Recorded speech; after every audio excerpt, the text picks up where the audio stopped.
Shalom everyone from the Integral House of Israel. We're going to be reading the last Aliyah from Parashah Noach. That's going to be from the book of Genesis, chapter 11, verses 1 through 32, 2 Peter, chapter 2, verse 5, as well as Hebrew, chapter 11, verse 7.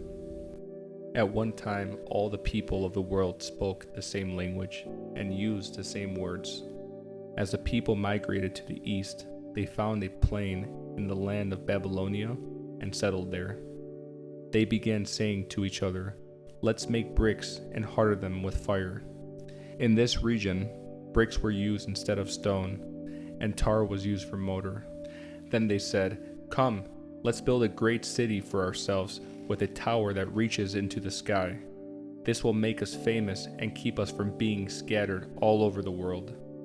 But the Lord came down to look at the city and the tower the people were building.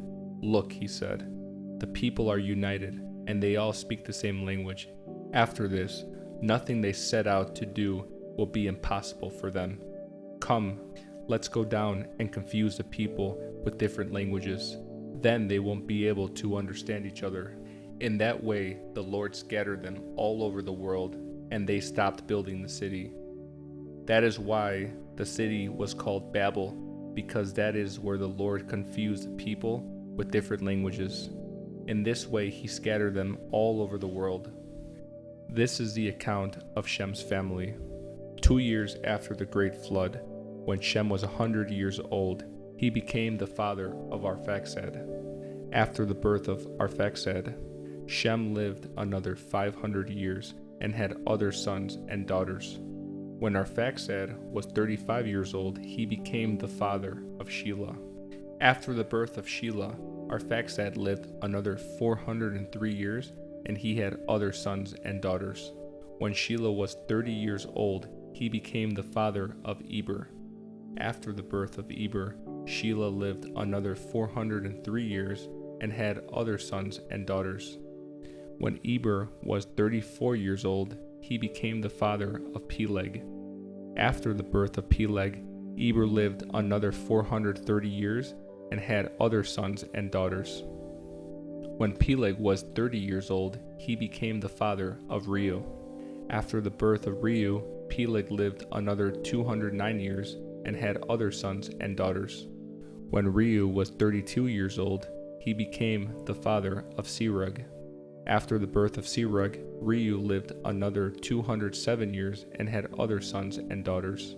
When Serug was 30 years old, he became the father of Nahor.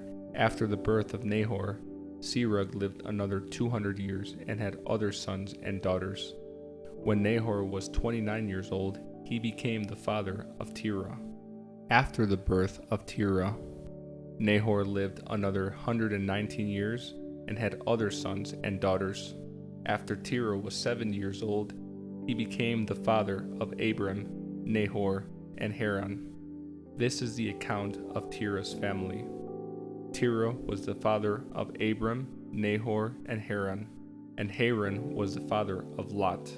But Haran died in Ur of the Chaldeans, the land of his birth, while his father Terah was still living. Meanwhile, Abram and Nahor both married. The name of Abram's wife was Sarai, and the name of Nahor's wife was Milcah. Milcah and her sister Iscah were daughters of Nahor's brother Haran. But Sarai was unable to become pregnant and had no children.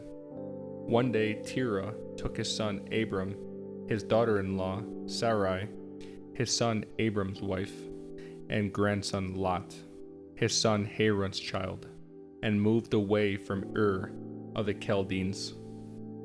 He was headed for the land of Canaan, but they stopped at Haran and settled there. Terah lived for 205 years and died while still in Haran. 2 Peter chapter 2, verse 5. And God did not spare the ancient world, except for Noah and the 7 others in his family. Noah warned the world of God's righteous judgment, so God protected Noah when he destroyed the world of ungodly people with a vast flood. Hebrew chapter 11, Verse 7. It was by faith that Noah built a large boat to save his family from the flood. He obeyed God, who warned him about things that had never happened before. By his faith, Noah condemned the rest of the world, and he received the righteousness that comes by faith.